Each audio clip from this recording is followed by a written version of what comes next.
ये खबर पारुल यूनिवर्सिटी द्वारा प्रस्तुत की गई है। आखिर क्यों भारत से हाथ मिलाने को तैयार है चीन? क्या आपने कभी सोचा था कि जिन दो देशों को अमेरिका अपना सबसे बड़ा दुश्मन और सबसे बड़ा चैलेंजर मानता है, वो आपस में पक्के यार बनकर दुनिया को हिलाने वाले? हम बात कर रहे हैं भारत, चीन और ईरान की। दुनिया के नक्शे पर अब एक ऐसा जियोपॉलिटिकल ब्लॉक बन रहा है जिसने अमेरिका की नींद उड़ा दी। और ये सब हो रहा है पश्चिम एशिया तनाव के बीच। जिस अमेरिका ने दशकों तक पूरी दुनिया को अपनी उंगलियों पर नचाया, आज उसी के पैरों के नीचे से जमीन खिसकती दिख रही है। नमस्कार, मैं हूं सोनम सचदेवा और आप देख रहे हैं दैनिक जागरण।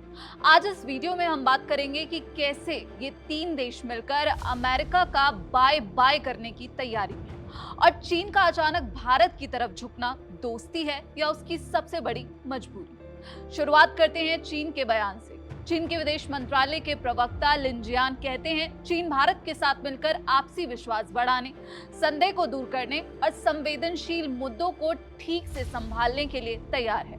बात यहीं नहीं रुकती। भारत में चीन के राजदूत शू फेयोंग भी मैदान में उतरते हैं और कहते हैं कि भारत और चीन दुनिया के दो सबसे बड़े डेवलपिंग नेशंस हैं। अगर ये दोनों मिल जाएं तो ग्लोबल साउथ को एकजुट करने में एक मिसाल बन सकते हैं। अब जरा ठंडे दिमाग से सोचिए, जो चीन कल तक भारत को समुद्र में घेरने के लिए स्ट्रिंग ऑफ पर्ल्स की रणनीति बना रहा था, जो चीन पाकिस्तान को पाल पोस कर उसे हथियार देकर भारत के खिलाफ इस्तेमाल करता है, तो आखिर उस चीन को हुआ क्या है? वो क्यों कहने लगा है कि पुरानी बातें भूलकर एक साथ चलते हैं?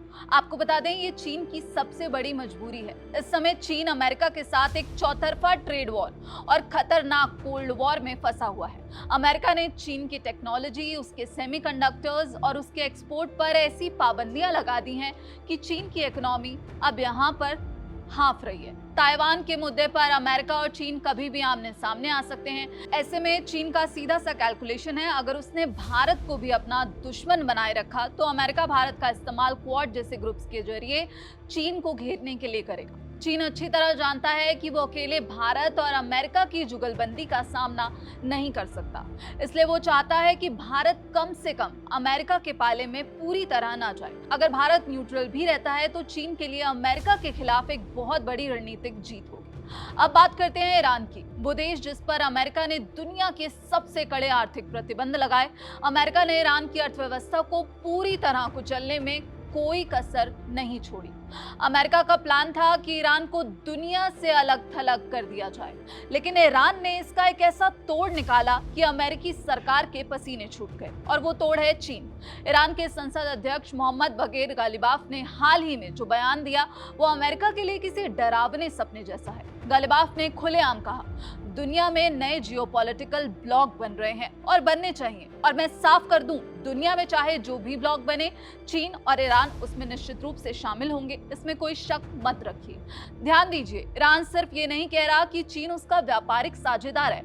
ईरान का कहना है कि हमें चीन को ये विश्वास दिलाना होगा कि हम सिर्फ उनके ग्राहक नहीं हैं, हम हर मायने में उनके पार्टनर हैं, चाहे वो टेक्नोलॉजी हो, इकोनॉमी हो या फिर मिलिट्री और पॉलिटिक्स।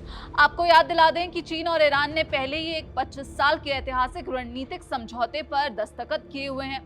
इसके तहत चीन ईरान के तेल सेक्टर्स और इंफ्रास्ट्रक्चर में 400 अरब डॉलर से ज्यादा का निवेश कर रहा है। आज जब पश्चिम एशिया में तनाव अपने चरम पर है, अमेरिका, इजराइल मिलकर ईरान को घेर रहे हैं, तब ईरान का चीन के इतने करीब जाना और चीन का ईरान को खुली ढाल देना अमेरिका के पश्चिम एशिया प्लान को तहस नहस कर देता है। अब आपके मन में ये सवाल उठ रहा होगा कि चीन और ईरान की बात तो समझ आती है, दोनों अमेरिका के दुश्मन हैं, इसलिए साथ आ गए, लेकिन इस पूरी कहानी में आखिर भारत कहां फिट बैठता है? भारत तो अमेरिका का भी बहुत करीबी दोस्त है, तो फिर भारत इस नए समीकरण के नजदीक कैसे दिख रहा है? यहीं पर दिखाई देती है भारत की विदेश नीति की असली मास्टर क्लास। भारत आज की तारीख में किसी के दबाव में आकर अपनी फॉरेन पॉलिसी तय नहीं करता। भारत की नीति है मल्टी अलाइनमेंट, यानी सबके साथ जुड़ो लेकिन अपने हितों के साथ समझौता नहीं। जरा इस संतुलन को देखिए। एक तरफ भारत अमेरिका के साथ क्वाड में बैठता है जो पैसिफिक रीजन में चीन को रोकने के लिए बना है। दूसरी तरफ भारत ब्रिक्स का संस्थापक सदस्य है जहां वो चीन और रूस के साथ एक ही मेज पर बैठता है। जब चीनी विदेश मंत्री या अधिकारी भारत के नेताओं से मिलते हैं तो भारत साफ कहता है कि हम ब्रिक्स के सहयोग को आगे बढ़ाने के लिए तैयार हैं। भारत चीन के साथ अपने सीमा विवाद को सुलझाना चाहता है, लेकिन अपनी संप्रभुता की कीमत पर नहीं। वहीं बात करें अगर ईरान की, तो अमेरिका के तमाम कड़े प्रतिबंधों और धमकियों के बावजूद भारत ने ईरान के चाबार बंदरगाह को ऑपरेट करने का पूरा 10 साल का एक लॉन्ग टर्म अग्रीमेंट साइन किया था। भारत ने अमेरिका को साफ कर दिया था कि ये हमारा रणनीतिक हित है। क्यों? क्योंकि चाबार के जरिए भारत पाकिस्तान को पूरी तरह बाईपास करके अफगानिस्तान और सेंट्रल एशिया तक सीधे पहुंच सकता है। इसके अलावा international north south transport corridor INSTC में भी भारत और ईरान मुख्य भागीदार हैं। यानी ईरान को भारत की जरूरत है और भारत को ईरान की। अब सोचिए, जब चीन और ईरान करीब आ रहे हैं और चीन भारत के साथ भी रिश्ते सामान्य करने की मिन्नतें कर रहा है, इस बदलते जियोपॉलिटिकल लैंडस्केप से अमेरिका के लिए क्या मुश्किलें खड़ी होने वाली हैं? इसको अगर हम पॉइंट में समझें तो पहला है पश्चिम एशिया से अमेरिकी वर्चस्व का खात्मा। द्वितीय विश्व युद्ध के बाद से ही मिडिल ईस्ट की सुरक्षा और वहां के तेल पर अमेरिका का एकाधिकार रहा है। सऊदी अरब से लेकर UAE तक सब अमेरिकी इशारों पर चलते थे, लेकिन अब हवा बदल चुकी है। चीन ने पहले सऊदी और ईरान का पैचअप कराया और अब ईरान चीन का गठबंधन इतना मजबूत हो गया है कि अमेरिका चाहकर भी ईरान को अलग थलग नहीं कर पा रहा। अगर चीन, ईरान और भारत मिलकर इस रीजन में अपनी नीतियां चलाते हैं तो मिडिल ईस्ट से अमेरिका का वर्चस्व पूरी तरह खत्म हो जाएगा। पेट्रो डॉलर संकट और डॉलर का पतन। अमेरिका की सबसे बड़ी ताकत उसकी सेना नहीं है, बल्कि उसका डॉलर है। दुनिया का सारा तेल डॉलर में बिकता है, जिसे पेट्रो डॉलर कहते हैं। इसी के दम पर अमेरिका पूरी दुनिया पर दादागिरी चलाती है। लेकिन अब चीन और ईरान अपना पूरा व्यापार युआन या स्थानीय मुद्राओं में कर रहे हैं। भारत ने भी रूस और UAE के साथ लोकल करेंसी में ट्रेड शुरू कर दिया और ईरान के साथ भी चाबार के लिए रुपए रियाल मैकेनिज्म पर बातचीत चल रही है। अगर इन 3 बड़े देशों ने गैर डॉलर व्यापार को बढ़ावा दिया तो अमेरिकी डॉलर का ग्लोबल दबदबा ताश के पत्तों की तरह ढह जाएगा। प्रतिबंधों का बेअसर होना। अमेरिका का सबसे पसंदीदा हथियार क्या है? आर्थिक प्रतिबंध। जो देश उसकी बात नहीं मानता उस पर आर्थिक प्रतिबंध लगा दो, चाहे ईरान हो, रूस हो या वेनेजुएला।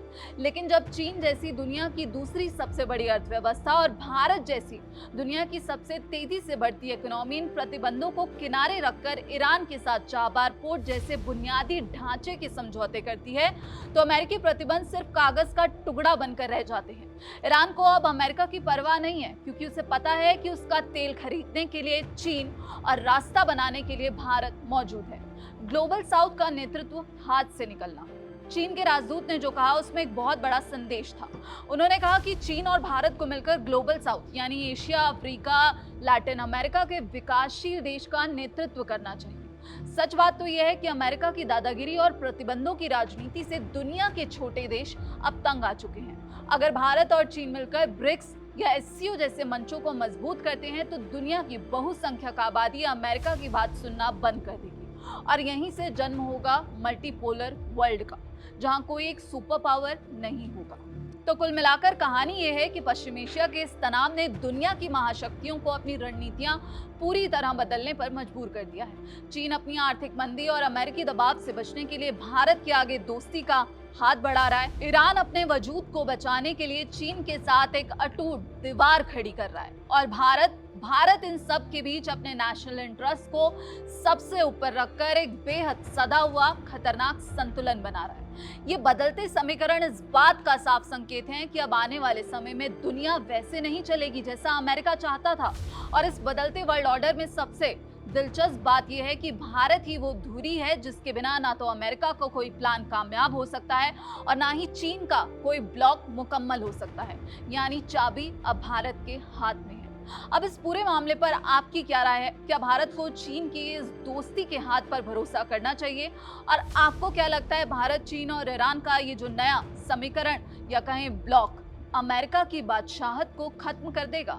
आपकी जो भी राय है कमेंट बॉक्स में अपनी राय जरूर बताइएगा। बाकी देश और दुनिया की तमाम खबरों के लिए आप देखते रहिए दैनिक जागरण। नमस्कार।